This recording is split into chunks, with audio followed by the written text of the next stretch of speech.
যাতে টিল্ট না হয়, টিল্ট হলে দেখবে এরকম হয়ে গেলে ব্যাপারটা গন্ডগোল হয় না। এ দেখো দেখলে বুঝতে হবে এর যে নিচের একটা লেভেল আছে আর উপরে একটা লেভেল আছে। আমরা নিচের লোয়ার লেভেলটা মেজারিং এ কাউন্ট করবো, উপরের লেভেলটা নয়। এটা যেমন এখন প্রায় 3.3 মিলিমিটার বলবো আমি এটাকে, কারণ একটা ছোট ঘর 0.2 মিলিমিটার করে, আর একটা 3 মিলিমিটার একটা করেছে, আর একটা হাফে আছে। মানে লোয়ার লেভেলটা দেখো, উপর দিলে কিন্তু 3.4 মনে হবে, কিন্তু এটা আমরা 3.3 মিলিমিটার বলবো। ওটা বুঝতে পারলে? এখানে আপাতত এইটুকু, যেমন ওখানে যেটা বলা হচ্ছিল ওর এরিয়াটা বেশি বলে ওর মেজারিং স্পেসটা অনেকটা বড়, বুঝতে পারলে? ওটা আবার 10 দিয়ে ভাগ করতে হচ্ছে, সেটা 10 দিন এটা ডাইরেক্ট হয়ে যাচ্ছে। মিলিমিটার নিয়ে হাতে রেখে দেখবো না, নিচে রেখে একটা নিচে রাখলে কি প্লেনটা যদি এটা প্লেন সারফেস না হয় তখন যদি টিল্টেড হয় তখন গন্ডগোল হবে। নিচে রাখলে আমাদের লম্বন ত্রুটিটা চলে আসবে। আমরা উপর থেকে দেখবো, ধরো উপর থেকে দেখলে তো এইভাবে যখন দেখবো, ধর 5 মিনিটে বৃষ্টি হয়েছে, তখন একটা যেটা ওখানে বুঝিয়েছে ম্যাক্সিমাম মিনিমামের ক্ষেত্রে বুঝিয়েছে, বা ড্রাই বাল্বের ক্ষেত্রে তো সবসময় আই লেভেলে এটা রিল্যাক্সে, যাতে গ্র্যাভিটির পুরো থাকলো। তাহলে কি হলো, হাতটা তুমি বাঁকালে তো বাঁকে গেলো, তুমি জাস্ট রিল্যাক্সে রাখবে এখানে হাতটা, জাস্ট ধরে একটু অসিলেশন হবে, দিয়েও ঠিক হয়ে যাবে। তোমার আই লেভেলে ওটা মেজারটা করবে। মানে উপর নিচে হলে তোমার মেজারিংয়ে 1-2 মিলিমিটার, 0.1-2 মিলিমিটার করে গন্ডগোল। পয়েন্টটা ভালো বুঝতে যায়, হ্যাঁ পয়েন্টটা ভালো বুঝতে পারবে না।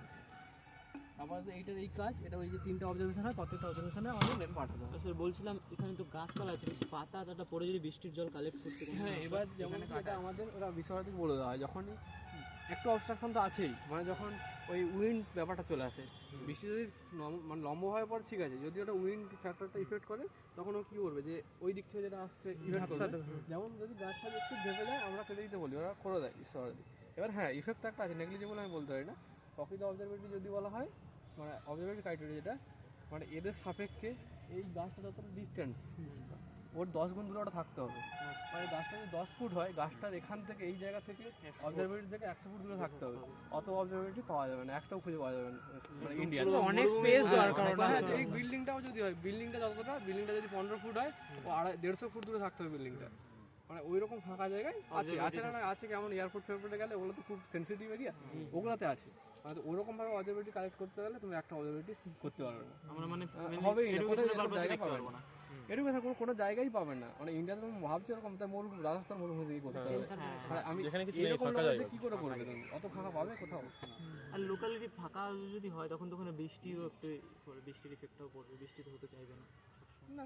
তেমন এবার আমি রাজস্থান বললাম বলে সেখানে হলো না, সেখানেও হয়। ওই যখন ময়েশ্চার যুক্ত এয়ার এলেই তোমার বৃষ্টিটা হবে।